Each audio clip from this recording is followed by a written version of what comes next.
السلام علیکم ورحمۃ اللہ وبرکاتہ۔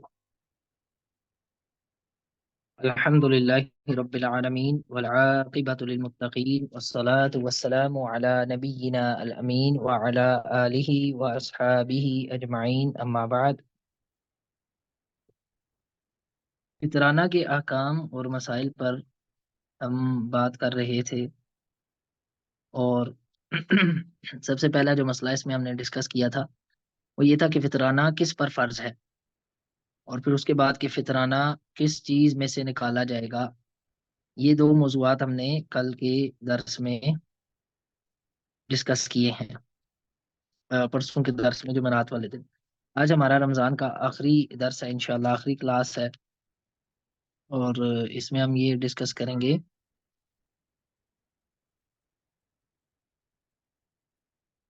کہ فطرانے کا مصرف کیا ہے اور فطرانے کا وقت کیا ہے۔ یہ بتائیں کہ یہ مسئلہ ہم نے ڈسکس کر لیا تھا لاسٹ کلاس میں کہ فطرانے کی جو قیمت ہے، کیا پیسوں میں فطرانہ دینا، اس کی اصل کیا ہے، یعنی یہ قول کہاں سے آیا کہ فطرانہ پیسوں میں بھی دینا جائز ہے۔ یہ مسئلہ ہم نے ڈسکس کر لیا تھا لاسٹ کلاس میں یا نہیں؟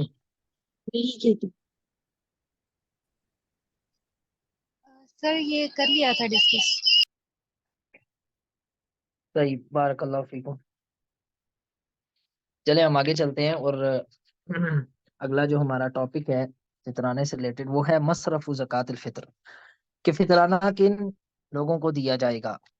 بعض اہل علم کا خیال ہے کہ فطرانہ ان 8 اصناف کو دیا جائے گا جو زکوٰۃ کی اصناف اللہ تعالیٰ نے قرآن مجید میں بیان کی ہیں، لیکن یہ بات درست نہیں ہے، بلکہ اس مسئلے میں صحیح قول وہی ہے جو اہل علم کا قول ہے کہ فطرانہ صرف فقراء اور مساکین کو دیا جائے گا۔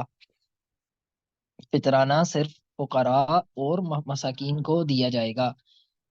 ابن عباس رضی اللہ عنہ فرماتے ہیں، ابو داؤد کی روایت ہے، فرض رسول اللہ صلی اللہ علیہ وسلم زکوٰۃ الفطر طہرۃ للصائم من اللغو والرفث، کہ رسول اللہ صلی اللہ علیہ وسلم نے فطرانے کو فرض کیا ہے، کس مقصد کے لیے؟ طہرۃ للصائم من اللغو والرفث، کے روزے کے دوران جو روزہ دار سے کچھ بھول چوک ہو جاتی ہے یا غلطیاں ہو جاتی ہیں، یا اگر کوئی منہ سے غلط بات نکل گئی، غصے میں آ کے اس نے کچھ کہہ دیا، تو فطرانہ ان تمام لغویات اور رفث کی طہارت کا باعث بنتا ہے، اور فطرانے کے ذریعے مسلمان کی وہ خطائیں معاف کر دی جاتی ہیں۔ وَطُعْمَةً لِلصَّائِمِ لِلْمَسَاکِین وَطُعْمَةً لِلْمَسَاکِین، اور مسکین کو کھانا کھلانے کے لیے، یعنی فطرانے کا مقصد کیا ہے؟ مسکین کو کھانا کھلانا۔ من تو فطرانے کا مقصد ہے مسکین کو کھانا کھلانا۔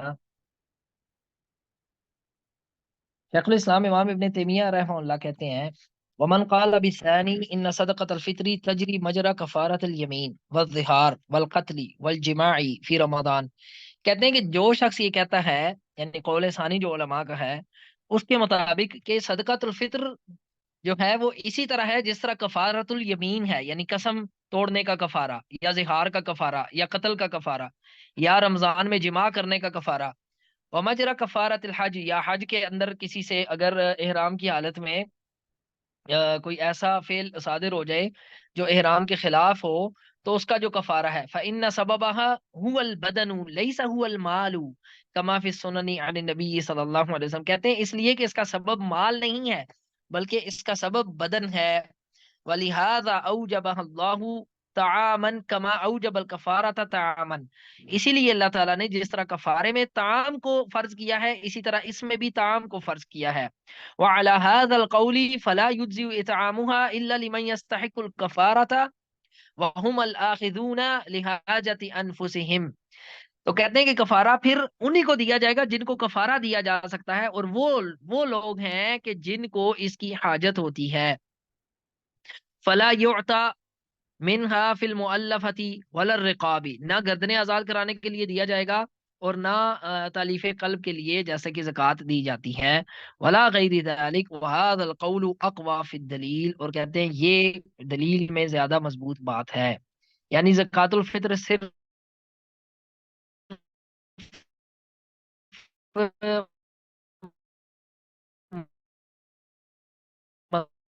مساکین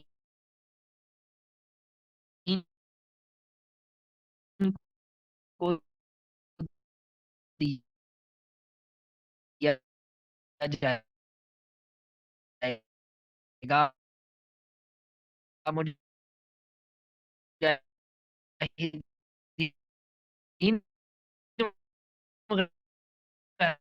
ایک قسم ہے فطر اصغر اور ایک ہے فطر اکبر۔ فطر اصغر یہ ہے کہ جو روز ہم روزہ افطار کرتے ہیں اس کو بھی ہم کیا کہتے ہیں، افطاری، افطار کر لیں۔ اس میں بھی فا تا را، اصل مادہ کیا ہے اس لفظ کا، فا تا را۔ تو فا تا را جو مادہ ہے یہ دلالت کرتا ہے کس پر، روزہ ختم ہونے پر۔ تو جو فطر اصغر ہے جو روز ہوتا ہے، یعنی روز آدمی روزہ افطار کرتا ہے۔ ایک ہے فطر اکبر، جب پورا رمضان ختم ہو جائے اور جو اللہ تعالیٰ نے روزے فرض کیے ہوئے تھے وہ اینڈ ہو جائیں، تو اس کو کہتے ہیں فطر اکبر۔ یعنی جب رمضان ختم ہو جائے اور رمضان کا سورج غروب ہو جائے تو اس کو فطر کہتے ہیں۔ اسی لیے جو رمضان ختم ہونے کے بعد عید آتی ہے اس کو عید الفطر یا عید افطار کہا جاتا ہے، کہ اب روزے ختم ہو چکے ہیں، روزے کی فرضیت یعنی جو اللہ تعالیٰ نے مسلمان پہ لازم کیا تھا کھانے پینے سے رکنا، اب وہ ختم ہو چکا ہے۔ تو اب اس کو زکوٰۃ الفطر اس لیے کہا جاتا ہے کہ اس کے وجوب کا وقت رمضان کا اختتام ہے، یعنی جب رمضان ختم ہوتا ہے پھر یہ فرض ہوتا ہے۔ تو جب رمضان کے آخری دن کا سورج غروب ہو اس وقت زکوٰۃ الفطر فرض ہوتی ہے، اس وقت زکوٰۃ الفطر فرض ہوتی ہے۔ اب یہاں پر ایک بڑا اہم مسئلہ ہے اس سے ریلیٹڈ، یعنی کہ ہم اگر اس کی فرضیت کا وقت جان رہے ہیں تو اس کا کیا فائدہ ہے؟ اس کا فائدہ یہ ہے کہ ایک شخص سورج غروب ہونے سے پہلے دنیا میں موجود تھا، سورج غروب ہونے میں سے پہلے دنیا میں موجود تھا، ایک بزرگ تھا، دنیا میں موجود تھا، سورج غروب ہو رہا ہے اس وقت بھی وہ دنیا میں موجود ہے، جیسے ہی سورج غروب ہوا اس کے بعد اس کی ڈیتھ ہو گئی۔ اب رمضان کا سورج غروب ہو گیا تو شوال شروع ہو گیا، اب جیسے ہی شوال شروع ہوا اس کی ڈیتھ ہو گئی۔ تو اب جس وقت سورج غروب ہوا اس وقت وہ بزرگ زندہ تھا، اس کا مطلب کہ اس پر فطرانہ لازم ہے۔ اب اس کی تو 5 منٹ بعد اس کی ڈیتھ ہو گئی ہے، تو اب اس کی اولاد پہ فرض ہے کہ اس کے ترکے میں سے جو پہلے ڈیوز ہیں وہ ادا کیے جائیں، جو اس کے اس پر قرض ہے، یا اسی طرح اس کا اگر کوئی فدیہ رہتا ہے یا کفارہ رہتا ہے یا کوئی اس طرح سے کوئی زکوٰۃ رہتی ہے، اور فطرانہ بھی اس میں داخل ہے کہ یہ اس پر فرض ہو چکا ہے، کیونکہ جس وقت رمضان کا سورج غروب ہوا اس وقت وہ دنیا میں موجود تھا۔ اسی طرح اگر سورج غروب ہونے سے ایک لمحہ پہلے بھی کوئی بچہ کی پیدائش ہو جائے، ہم نے یہ ڈسکس کیا تھا کہ حمل کی زکوٰۃ فرض یا واجب نہیں ہے، لیکن سورج غروب ہونے سے 5 منٹ پہلے یا 2 منٹ پہلے بچے کی ولادت ہو گئی، اب جب سورج غروب ہوا تو بچہ دنیا میں موجود تھا، اس کا مطلب ہے کہ وقت الوجوب وہ بچہ دنیا میں تھا، اس بچے کا فطرانہ نکالنا فرض ہے۔ لیکن سورج غروب ہونے کے 5 منٹ بعد وہ بچہ پیدا ہوا ہے، تو اب جب سورج غروب ہوا ہے وقت الوجوب اس وقت وہ بچہ موجود نہیں تھا، تو اس کا فطرانہ فرض نہیں ہے۔ اگر نکال دیں تو اچھی بات ہے، مستحب ہے، ریکمینڈڈ ہے، لیکن نہیں نکالتے تو فرض یا واجب نہیں ہے۔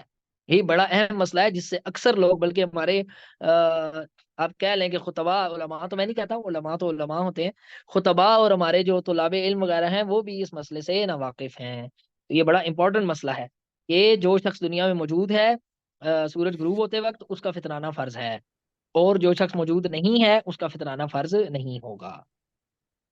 یہ مسئلہ کلیئر ہے؟ آگے چلیں۔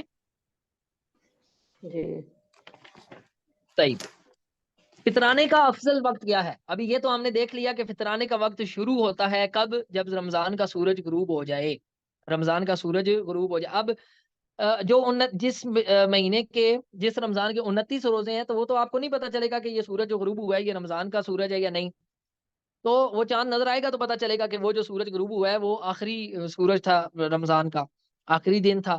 لیکن جو 30واں دن ہے جس دن چاند نظر نہیں آیا پچھلے دن، تو اگلے دن 30 روزے پورے کے، تو اس دن تو شیورٹی ہے کہ یہ رمضان کا آخری دن ہے۔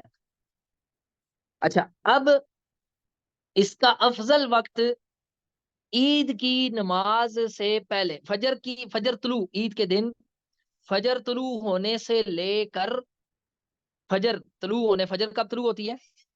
جب فجر کی نماز پڑھتے ہیں تب فجر کب طلوع ہوتی ہے؟ آپ لوگوں میں سے کسی کو معلوم ہے کہ فجر کب طلوع ہوتی ہے؟ آپ لوگ سارے اسٹوڈنٹس آف نالج ہے نا، تو فجر طلوع ہونے کا نہیں پتا آپ لوگوں کو؟ سر جب اذان ہو ہاں، فجر سر کب جب طلوع ہوتی ہے اذان بھائی؟ جب اذان ہوتی ہے. اچھا، ہیرا خالد کہہ رہی ہیں جب اذان ہوتی ہے تو فجر طلوع ہوتی ہے. جی باقی کوئی بتائے گا کہ فجر کب طلوع ہوتی ہے؟ جب افق پر وہ سرخی سی پھوٹتی ہے اور سفیدی میں تبدیل ہونا شروع ہوتی ہے تو نہیں ہلکی نہیں، وہ سی. تو ٹھیک ہے، لیکن وہ کب ہوتی ہے؟ یعنی ہمیں کیسے، ہم تو نہیں دیکھتے چھت پہ چڑھ کے کہ شفق پہ سرخی جو ہے وہ یا روشنی آ گئی ہے یا نہیں آئی. یہ تو اذان اور ٹائمنگز کا حساب ہوتا ہے نا، جو یعنی ٹائم ہوتا اذان، ہے. یعنی وہی ہیرا والی بات ہے کہ جب اذان ہوتی ہے تب ہوتی ہے فجر طلوع ہو جاتی ہے، یا فجر کی نماز کے بعد فجر طلوع ہوتی ہے؟ کس وقت ہوتی ہے بھائی؟ آپ دونوں نے تو بتا دیا کہ اذان کے وقت ہوتی ہے. جی اور کوئی بتائیں، فجر سر طلوع جب ہونے کا کیا نام ہے بتائیں نا. شہری سر جب کیا نام ہے فجر طلوع ہونے کا پوچھ رہے ہیں یا فجر شروع ہونے کا پوچھ رہے ہیں؟ فجر طلوع کب ہوتی ہے؟ ہمیں کیسے پتہ چلتا ہے کہ فجر طلوع ہوگی؟ آج کل کیسے پتہ چلتا ہے ہمیں؟ سر ایک تو نا ہماری کیا نام ہے نا ٹائمنگس آ جاتی ہیں کہ ہماری 6:31 پہ اشراق شروع ہو جائے گی ہوں 6:30 وہ بجے. تو ہاں وہ اور سر فجر طلوع ہوتی ہے وہ اس وقت. جی فجر طلوع ہونا شروع ہو جاتی ہے جب کیا نام ہے پورا سورج اوپر آ جاتا ہے تو فجر طلوع ہو جاتی ہے 6:31 پہ، اچھا مطلب 6:30 اچھا بجے. اور ٹھیک ہے. ہماری جو فجر کا یہ دیکھیں سٹارٹ جو یہ اب شروع ہو رہا ہے. یہ اختلاف العلماء. جی بارک اللہ فیک. اختلاف العلماء، علماء کا اختلاف ہو گیا ہے. بعض علماء کہہ رہے ہیں جی فجر طلوع ہوتی ہے جب ہم اذان سنتے ہیں صبح کی، اور بعض کہہ رہے ہیں اہل علم کے جی وہ جب سورج نکلتا ہے اور طلوع ہوتی ہے. جی اور کوئی مشارکہ کرنا چاہے گا آپ میں سے؟ کرنا چاہے گا؟ آپ لوگ ماشاءاللہ اسٹوڈنٹس ہیں، یا میرے سامنے نام شو ہو رہے ہیں. جی نور فواد، نور فواد آپ بتائیں فجر کب طلوع ہوتی ہے؟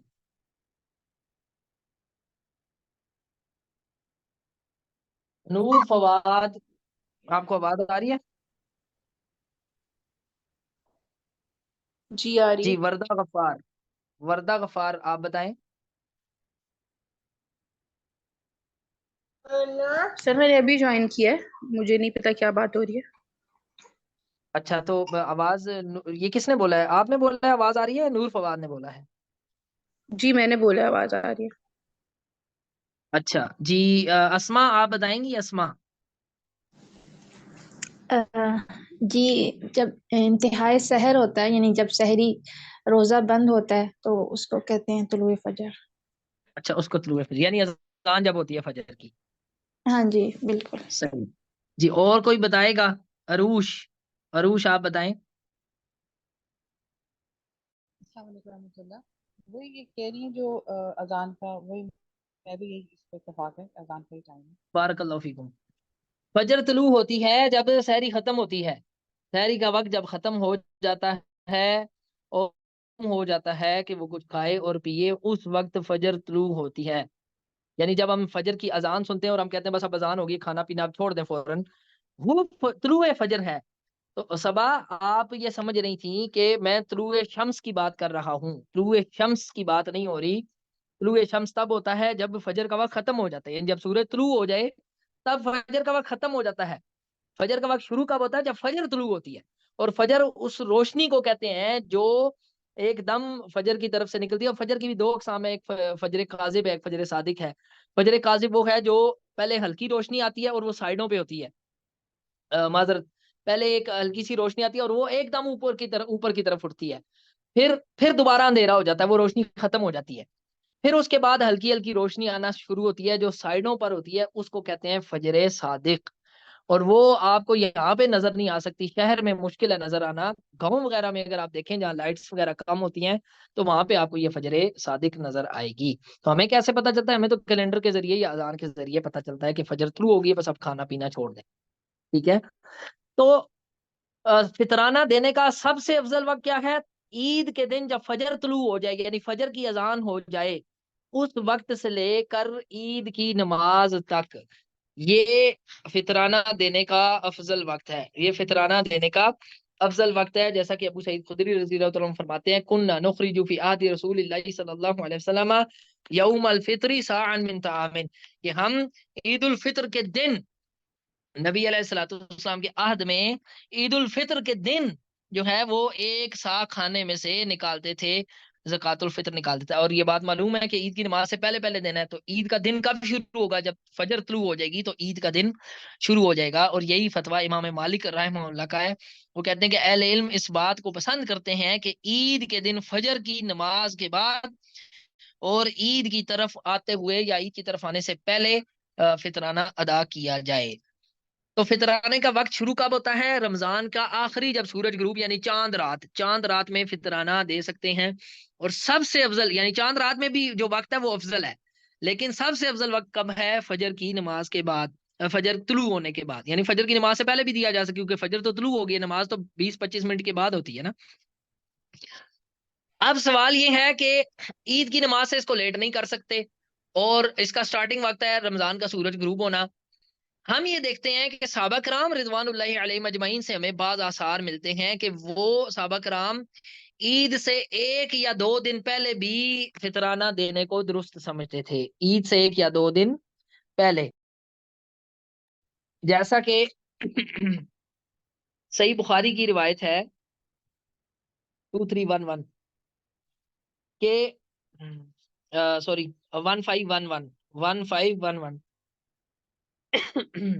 نافع تابعی رحمہ اللہ کہتے ہیں وقال ابن عمر رضی اللہ عنہما یعطیها الذین یقبلونها، کہ ابن عمر رضی اللہ تعالیٰ عنہ ان لوگوں کو جو زکوٰۃ جمع کرتے تھے، زکوٰۃ یعنی فطرانہ جمع کرتے تھے، ان کو فطرانہ دیتے تھے۔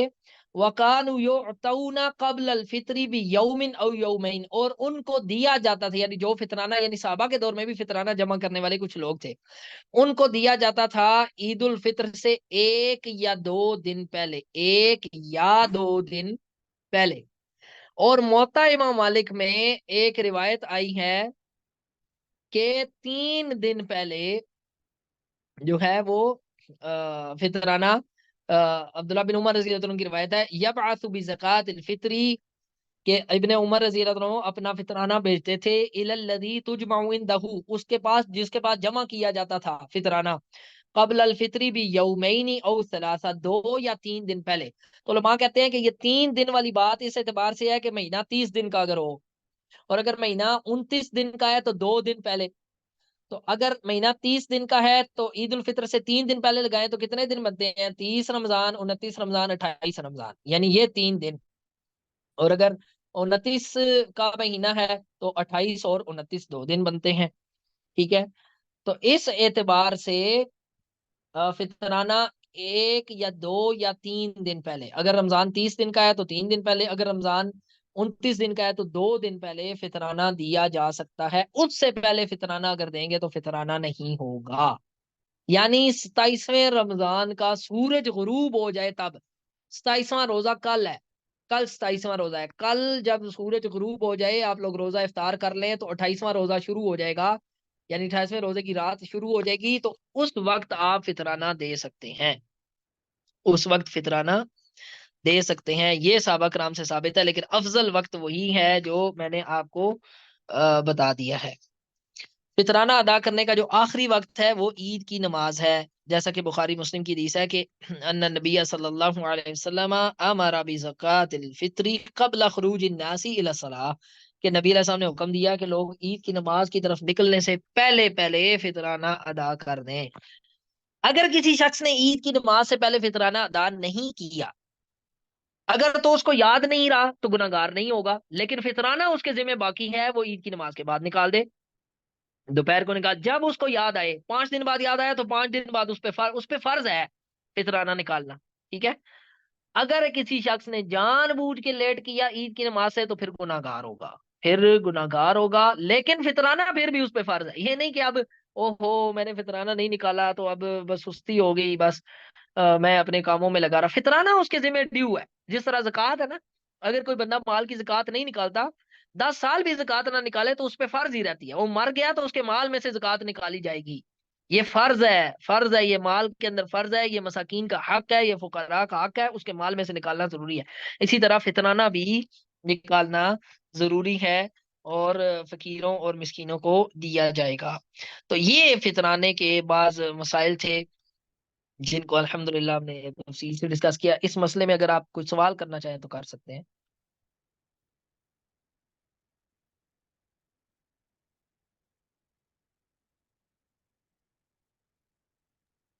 سر میں آپ سے یہ پوچھ رہی تھی کہ جو ہم یہ فطرانہ نکالیں گے تو کیا ہم کسی کے شادی کے اندر دے سکتے ہیں؟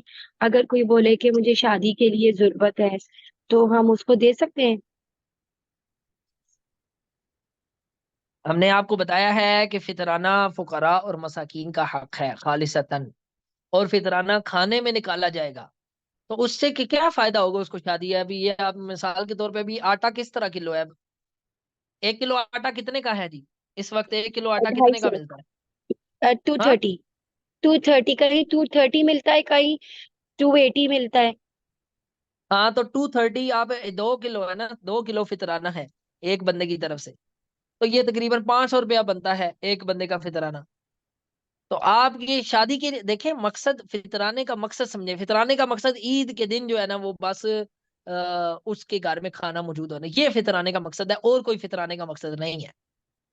شادی پہ سپورٹ کرنا اور چیزوں پہ سپورٹ کرنا یہ فطرانے کا مقصد ہے ہی نہیں، اس لیے فطرانہ کھانے میں سے نکالا جائے گا۔ ورنہ نبی علیہ الصلوۃ والسلام کے دور میں مال موجود ہوتا تھا، دینار موجود ہوتے تھے، درہم موجود ہوتے تھے، کسی نے بھی صحابی نے درہم یا دینار میں سے فطرانہ نہیں نکالا۔ اس نے کہا میں تھوڑا زیادہ فطرانہ نکال دوں، ایسا ہے ہی نہیں، یہ مقصد ہی نہیں ہے فطرانے کا۔ صحیح ہے؟ تو سر ہم آٹا دیں، مطلب آپ یہ کہنا چاہ رہے ہیں، مطلب جی ہم جی پیسے نہیں بالکل، دیں؟ آٹا یا چاول، آٹا یا چاول دیں، بالکل پیسے نہ دیں آپ۔ میں یہ اچھا سر۔ فتویٰ تو نہیں دے رہا یا یہ نہیں کہہ رہا کہ پیسے دیں گے تو فطرانہ ہوگا نہیں، کیونکہ کئی اہل علم پیسے دینے کے قائل ہیں۔ امام ابو حنیفہ رحمہ اللہ پیسے دینے کے قائل ہیں، اور امام ابو حنیفہ رحمہ اللہ کا بڑا مقام ہے فقہاء میں، ٹھیک ہے؟ تو اس لیے ہم یہ تو نہیں کہتے کہ آپ دیں۔ بعض ائمہ نے کہا ہے، امام مالک وغیرہ نے کہا ہے کہ اگر پیسے دے گا تو فطرانہ کاؤنٹ نہیں ہوگا، لیکن ہم یہ اتنی سخت بات نہیں کرتے۔ ہم یہ کہتے ہیں کہ ٹھیک ہے اگر پیسے دے دے تو فطرانہ ہو جائے گا، لیکن سنت یہی ہے نبی علیہ الصلوۃ والسلام کی اور آپ کے صحابہ کی کہ وہ کھانے میں فطرانہ نکالتے تھے، پیسے نہیں دیتے تھے۔ یعنی کہ جو ان کا سونا چاندی جس میں وہ خرید و فروخت کرتے تھے، تجارت کرتے تھے، تو اسلام نے سونے چاندی میں فطرانہ نہیں نکالا بلکہ کھانا ہی دیا ہے۔ صحیح ہے؟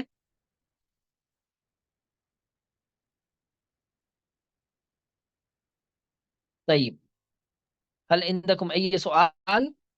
السلام علیکم۔ اور کسی کا سوال ہے؟ جی وعلیکم السلام۔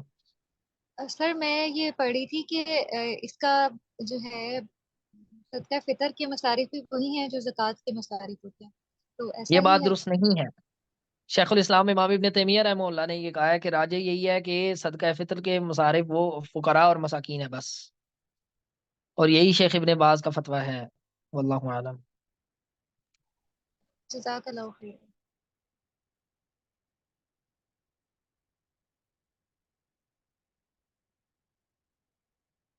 چلیں جی، ہمارے الحمدللہ رمضان کے احکام اور مسائل اور رمضان سے ریلیٹڈ جو احکام اور مسائل ہیں وہ ختم ہوئے، اور یہ ہماری وہ کلاس تھی، یعنی یہ کوئی باقاعدہ کورس نہیں تھا بلکہ یہ ہماری وہ عربک لینگویج کی کلاس تھی جو ہماری الحمدللہ 2.5-3 سال سے چل رہی ہے، جس میں ہم العربیہ للناشئین جو عربی زبان کی ایک بہت زبردست کتاب ہے، جس کے ذریعے طلاب علم اگر عربی باقاعدہ عربی سیکھنا چاہیں تو اس کتاب کے ذریعے سے سیکھ سکتے ہیں۔ 6 والیومز کی یہ کتاب ہے، اور اسلامی یونیورسٹی میں یہ پڑھائی جاتی ہے، میں نے خود اسی سے عربی سیکھی ہے، اور یہ اس کا کورس ہم چلا رہے ہیں 2.5 سال سے تقریباً، اور اس کی 5ویں بک الحمدللہ ہم نے سٹارٹ کر دی ہے، اور 5ویں بک کے ہم نے کئی بعض لیسنز پڑھ لیے ہیں، یعنی 4 کتابیں پہلے ہم ختم کر چکے ہیں اور اب 5ویں بک ہم نے سٹارٹ کی ہے۔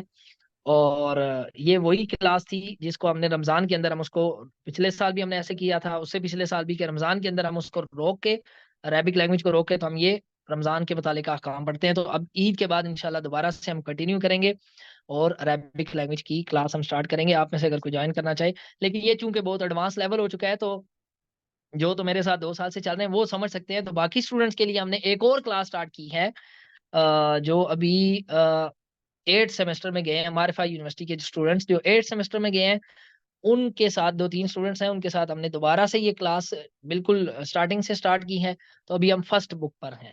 تو وہ اگر کوئی جوائن کرنا چاہے تو ہمارے ساتھ ابھی اس کلاس میں اسما موجود ہیں، 8 سیمسٹر میں ہیں، اور اسی طرح اور اسٹوڈنٹ ہیرا خالد سے بھی رابطہ کر سکتے ہیں، وہ بھی گائیڈ کر سکتی ہیں کہ کلاس آپ اگر جوائن کرنا چاہیں تو کیسے کر سکتے سر ہیں. بارک اللہ اگر میں جوائن کرنا چاہوں جی. آپ تو سر میں نے تو پہلا بھی نہیں پڑھا لیول، تو آپ شروع سے شروع کریں گے؟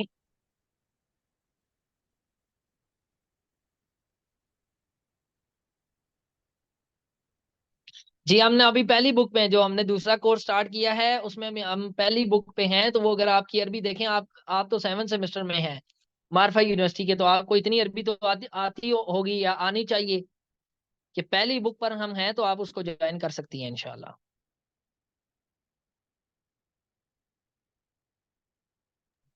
آپ کی کلاس میں سے سیدہ رانا ہیں، انہوں نے جوائن کیا ہوا ہے.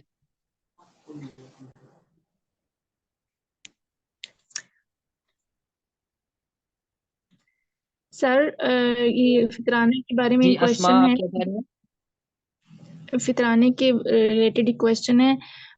میرے پاس ایک سوال آیا تھا کہ کچھ مساجد والے نا فطرانہ ڈیمانڈ کرتے ہیں کہ آپ فطرانہ ہمیں دیا کریں یا دیں، تو اس بارے میں آپ کا کیا خیال ہے؟ اگر تو وہ مساجد والے صرف ایز اے وکیل، یعنی کہ وہ یہ کہہ رہے ہیں کہ ہم وکالت کریں گے آپ کے فطرانہ کو غریبوں اور مسکینوں تک پہنچانے کی، تو ٹھیک ہے، آپ ان نہیں، کو مسجد فطرانہ دیں. اور کی ضرورت کے لیے اگر وہ کہیں جیسے مسجد چندہ اور اس طرح مسجد کی کی. ضرورت کے لیے فطرانہ نہیں، میں نے بتا دیا ہے کہ فقراء اور مساکین کے لیے فطرانہ ہوتا ہے. فطرانہ فقراء اور مساکین کے لیے ہے، باقی مصارف زکوٰۃ کے لیے نہیں ہے. جی بہتر.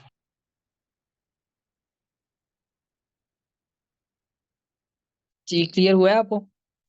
چلیں جی، اسی پہ ہم اپنی کلاس ختم کرتے ہیں.